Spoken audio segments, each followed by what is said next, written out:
Nesse vídeo, eu quero te mostrar como eu montaria uma carteira de investimentos focada exclusivamente na geração de renda. Como eu faria isso se eu estivesse começando do zero? Vem comigo. Salve, salve, investidor! Como é que você está? E aqui vai uma carteira com foco em renda, aposentadoria. Por que eu estou dizendo isso? Porque, a depender do seu objetivo, você vai ter uma carteira mais focada em evolução do patrimônio, mais crescimento, ou no desfrutar desse patrimônio, na geração de renda.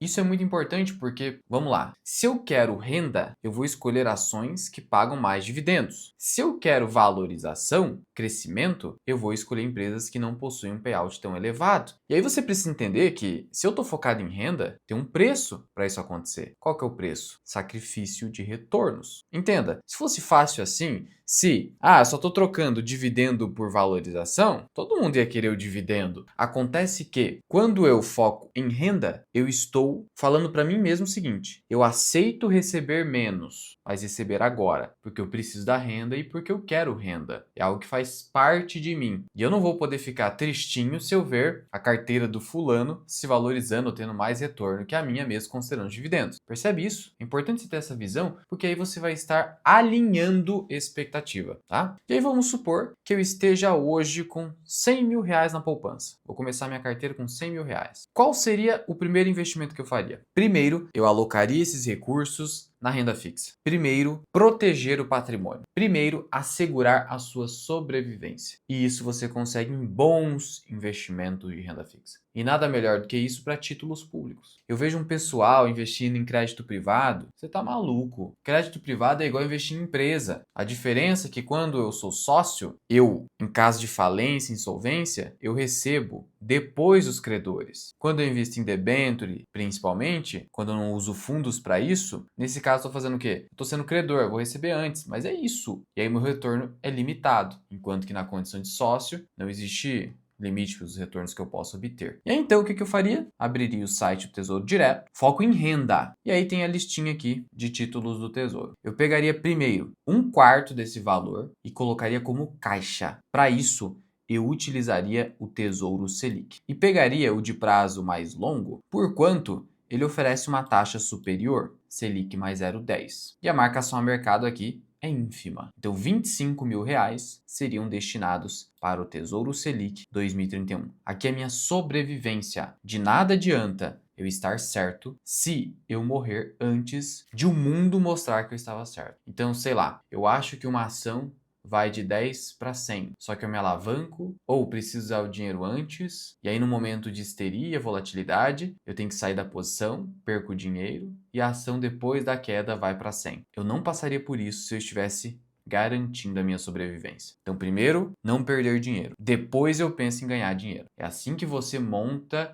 um verdadeiro baluarte financeiro na sua carteira. Garantiu? Assegurou? Algo muito próximo da estratégia Barbell? Assegurou a sobrevivência? Aí você pensa em correr risco. Risco não é volatilidade, é possibilidade de perda patrimonial. Essa aqui é a visão. Então, e outra, eu tô aqui adicionando simplicidade. 25% é Tesouro Selic, nada mais, não vou olhar para mais nada. Porque não há necessidade de ficar adicionando complexidade, não há necessidade. A visão aqui é proteção patrimonial, reserva de oportunidade e ganhar da inflação oficial. Só esse título é suficiente para isso. E aí eu pegaria 25% ou talvez menos, se eu quero uma parcela maior do meu patrimônio alocado em ações. Poderia ser 15%. Só que eu preciso de renda. Meu foco é renda. Aqui eu vou ganhar os juros acumulados, a marcação na curva. Só que aí, para eu ganhar a renda, eu tenho que extrair, né? Eu tenho que extrair, fazer resgates parciais. Agora, para eu ter renda na minha conta, eu usaria outro título público.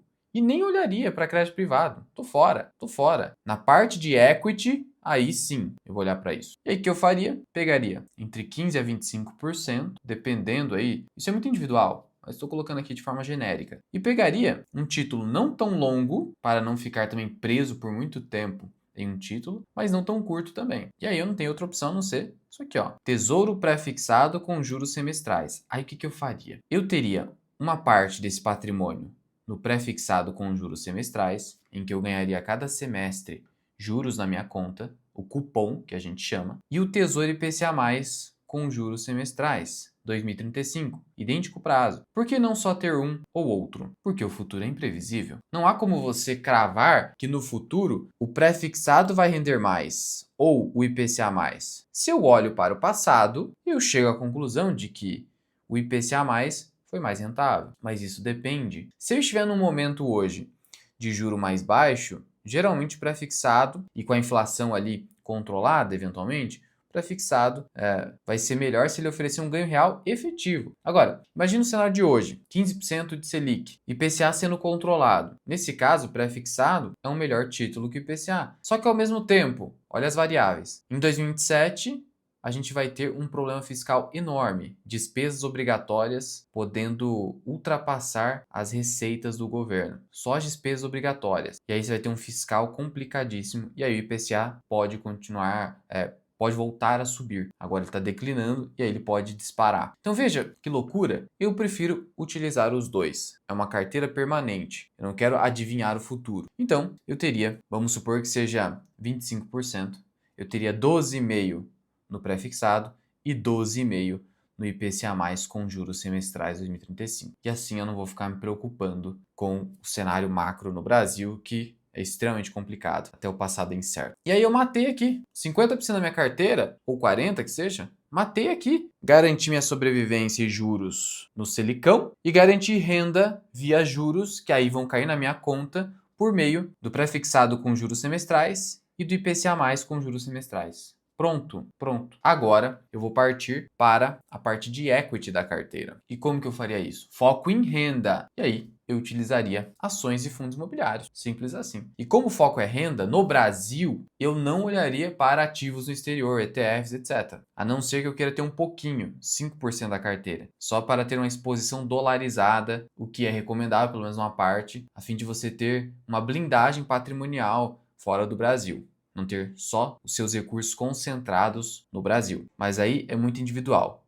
Mas considerando que o foco é só renda, eu pegaria então todos esses recursos entre 50% e 60% e teria ações e fundos imobiliários. E aí eu simplesmente faria o seguinte, o foco é renda? Fechou. Então, eu teria 50% ações, 50% fundos imobiliários. O foco é renda. Então, se é 50%, 25% ações, 25% fundos imobiliários. Ou uma pequena variação entre eles. 30% ações, 25% fundos imobiliários. 20% fundos imobiliários. Então, uma pequena variação entre si. Mas eu teria que ter um volume expressivo de fundos imobiliários. Por quê? Porque os fundos imobiliários, eles têm a prática de pagar renda mensalmente. E aí, quando eu estou falando de fundos imobiliários, eu não estou falando de renda fixa aqui. Não estou falando de fundo de CRI. Fugiria disso. Porque eu já tenho a renda fixa nos títulos públicos. Então eu não ia colocar aqui. Aqui é tijolo, é a renda imobiliária. E aí o que eu faria? Eu teria algo em torno de 4 a 5 fundos imobiliários e algo em torno de 5 a 10 ações. Como o foco é renda, e são poucas as alternativas que você vai ter para isso, especialmente em ações, a ação tem que ter,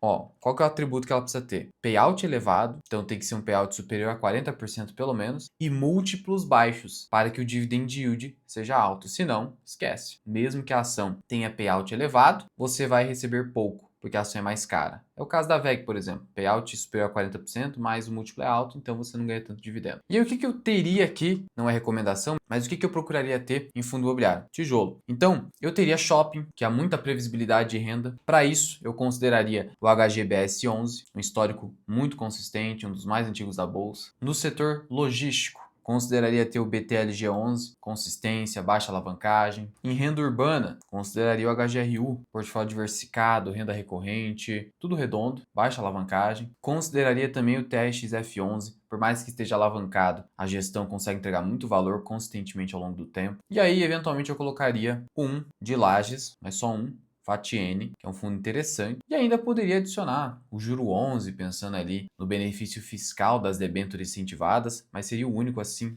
de papel, entre aspas, que eu teria na minha carteira de fundos imobiliários. Fechou. Na parte de ações, o que eu faria? Critério: lucros consistentes, crescentes, minimamente crescentes, não um grande crescimento, que o foco não é esse, payout elevado e múltiplos baixos, e a qualidade da empresa como um todo. Eu faria toda a análise, aqui vai só algumas sugestões de empresas que eventualmente eu teria. Como o foco é dividendo, Caixa Seguridade, não tem como. 90% de payout e resultados crescentes, mas no preço certo. Tem que calcular o valor intrínseco. Se você pagar caro, aí o dividendo vai ser baixo. Quanto mais caro você paga, maior a chance de desvalorização patrimonial. Outra ação que eu teria, BB Seguridade, payout de 80%. Seguradoras. Você quer renda, é seguradora na bolsa. Você teria que focar em seguradoras com alto payout, setor financeiro, bancos e eventualmente inserir utilities. Seria importante alguma coisa, porque ali você tem receitas previsíveis, reajustadas por índices de inflação e geralmente dividendos elevados. Aí eu teria no setor financeiro o Itaú, por conta da sua consistência, muita consistência. Eu quero uma carteira perene, sem as loucuras que podem acabar acontecendo em outros bancos. E em utility, pensando em dividendo, eu iria de Taesa, porque aqui a renda é muito previsível. Por mais que o crescimento hoje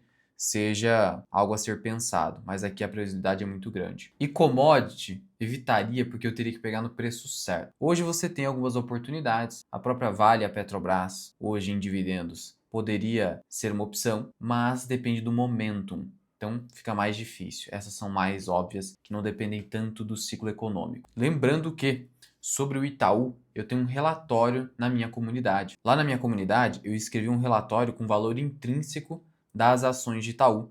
Não só do Itaú, Vivara, essa é de crescimento, Caixa Seguridade, Multiplan, aqui é uma mistura de crescimento e dividendo, e VEG, crescimento, apesar de ter um bom payout. E são relatórios objetivos, eu não fico enrolando, eu vou direto ao ponto para o que você realmente precisa para tomar decisões conscientes. Ainda você conta com meu treinamento, meu curso, para investir em ações, fundos imobiliários, exterior, tudo que você precisa. E ainda tem plano de preço teto, tem os vídeos que eu publico para os membros do YouTube, da minha carteira, e eu respondo todas as perguntas e mostro tudo que eu faço. E sem meias palavras, eu digo, ó, o que você está pensando é ruim, isso vale a pena, isso não vale a pena. É um relacionamento comigo, sem terceirização. Não fico delegando isso. E ainda priorizo ao máximo as sugestões dos membros. Então conheça os benefícios da comunidade FMI no link da descrição e no primeiro comentário fixado. É uma assinatura que cabe no seu bolso e você pode cancelar a qualquer momento. Mas e aí, o que você achou dessa carteira que eu montaria do absoluto zero com foco só em renda no Brasil? E aqui em cima eu vou deixar um vídeo para você onde eu te mostro como você calcula o preço teto de ações e fundos imobiliários.